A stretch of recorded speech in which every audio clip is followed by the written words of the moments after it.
Hello दोस्तों, good evening दोस्तों, कैसे हो? उम्मीद करते हैं कि अच्छे होंगे। इस ऑनलाइन प्लेटफॉर्म यानी विद्या ऑनलाइन क्लासेज में आप सभी का हार्दिक स्वागत, अभिनंदन। तो सभी कोई नहीं जुड़े हुए जल्दी जुड़ जाए। हिंदी में अभी हिंदी ग्रामर चल रही है, उसमें समास चल रहा है।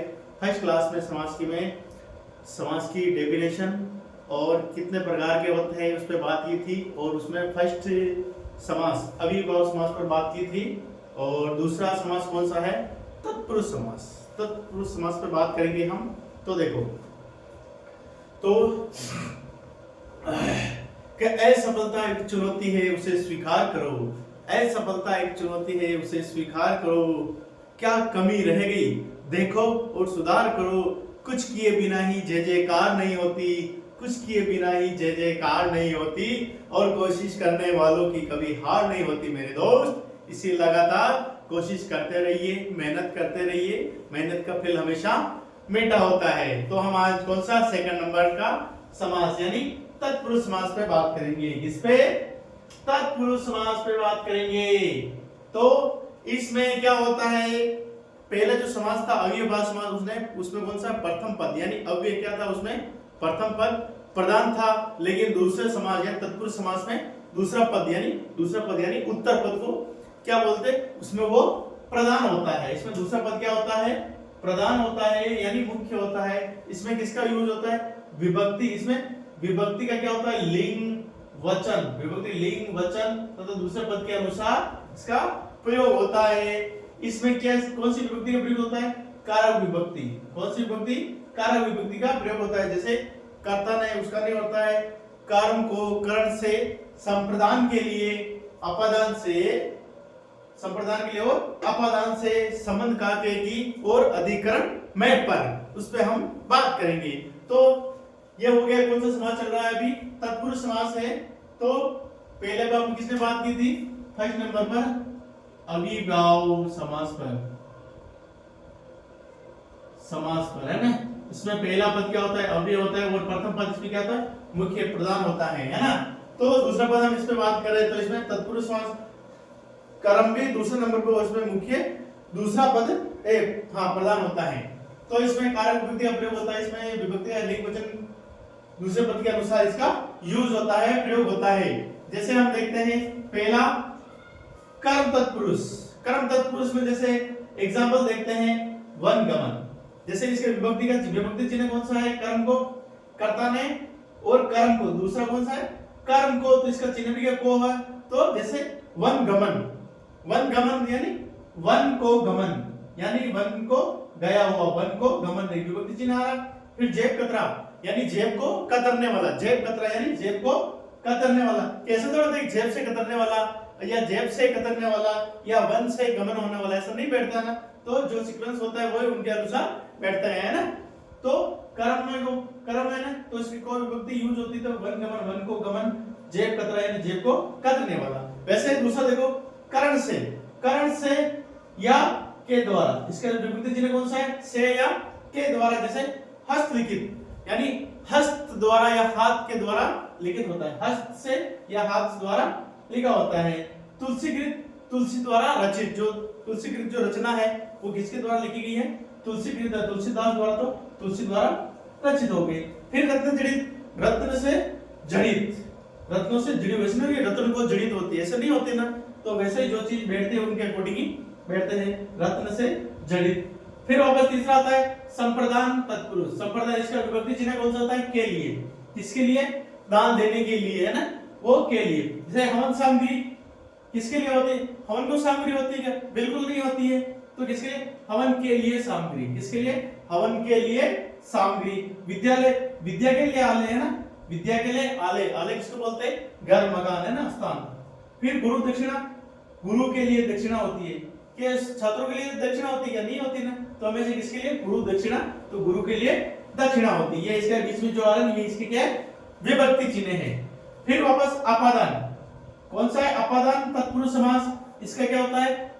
से पृथक या अलग, से पृथक या अलग यानी कोई किसी कोई वस्तु या चीज हो तो एक दूसरे से अलग होती है, तो वहां कौन सा तत्पुरुष समास होता है? तो अधिक अपादान, अपादान, अपादान है अलग होना, अपादान तत्पुरुष समास होता है, कोई चीज किसी वस्तु से अलग होती है। तो जैसे ऋण से मुक्त, यानी ऋण मुक्त हो गया, किससे मुक्त हुआ वो, ऋण से मुक्त हुआ, से देखो ये विभक्ति चिन्ह आ गया। पदच्युत यानी पद से च्युत, च्युत यानी अलग, पद से च्युत यानी अलग किया हुआ है। और देश निकाला, देश से निकाल दिया, देश से निकाल दिया वापस थोड़ा गया, देश निकाल दिया। तो ये कौन सा था, पहला हमने तत्पुरुष समास किया, यही तो परिभाषा। ये इसमें कौन सा है, दूसरा पद प्रधान होता है, विभक्ति का लिंग वचन पुरुष या दूसरे के पद के अनुसार इसका यूज होता है, इसमें कारण विभक्ति प्रयुक्त होती है। पहला कर्म तत्पुरुष कि ये वन को गमन, जय को कतरने वाला। फिर कर्म तत्पुरुष हस्त लिखित, हाथ से लिखित और तुलसी द्वारा कृत और रत्न से जड़ित। फिर संप्रदान हवन सामग्री, हवन के लिए सामग्री, विद्या के लिए आले, गुरु दक्षिणा, गुरु के लिए दक्षिणा। फिर अपादान, अपादान तत्पुरुष, इसका चिन्ह कौन सा है, से पढ़ता गया अलग, ऋण से मुक्त हो गया, और पद से अलग हुआ, और देश निकाल, देश से निकाल दिया। तो ये कौन सा था।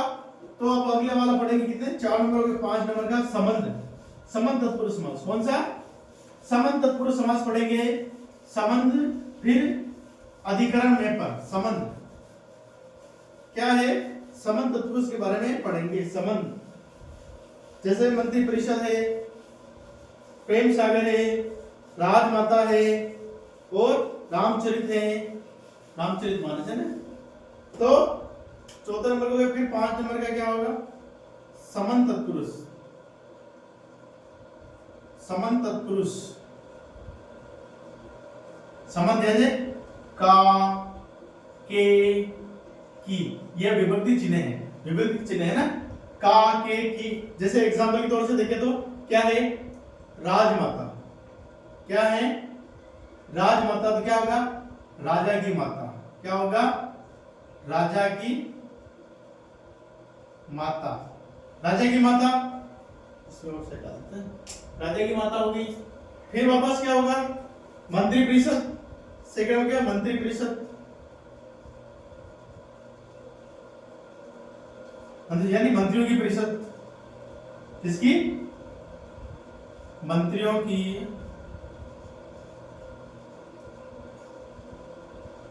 परिषद। फिर वापस प्रेम सागर, यानी प्रेम का सागर, प्रेम का सागर।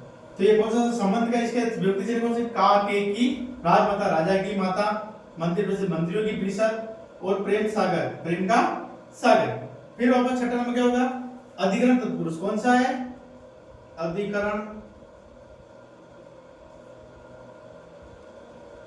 तत्पुरुष, अधिकरण में पर है ना, क्या आता है, में पर,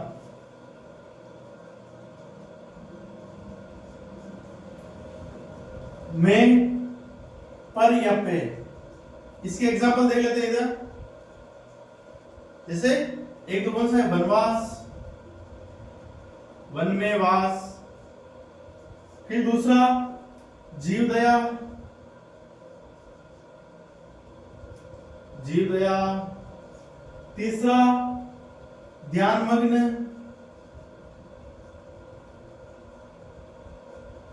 फिर चौथा एग्जांपल देख लेते हैं, कवि पुंगो,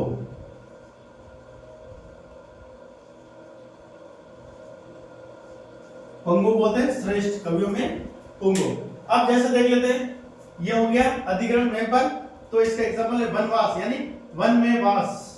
किसमें होगा, वनवास, यानी वन में वास, यानी वन में रहने वाला है ना, वनवास, वन में वास, वास बोलते रहने के स्थान को है ना, वन में वास। जीवदया, जीवों पर दया, किस पर दया करनी चाहिए, जीवों पर दया करनी चाहिए, जीवों पर दया। ध्यान मग्न, किसमें मग्न है, वो ध्यान में मग्न है ना, ध्यान में मग्न,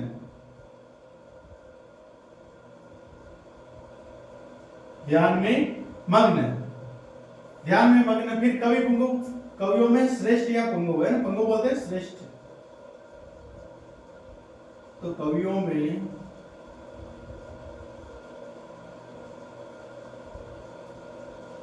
श्रेष्ठ है ना। तो ये क्या हुआ, ये कौन सा समास है, कौन सा समास है ये? तत्पुरुष समास की आपने बात की है। तो ये हो गया। फिर संबंध तत्पुरुष का के की, जैसे राजमाता तो राजा की माता, मंदिर से मंदिरों की परिषद, प्रेम सागर प्रेम का सागर, अधिकरण तत्पुरुष समास। फिर छठा कौन सा? द्विगुण तत्पुरुष। इसमें इसका विभक्ति चिन्ह कौन? में पर पे। तो वन में वास, जीवों पर दया, ध्यान में मग्न, कवि पंगु, पंगु में बोलते हैं श्रेष्ठ, तो कवियों में पंगु या श्रेष्ठ। ओके दोस्तों, ये आपके कौन सा समास था? तत्पुरुष समास। Okay, thank you so much.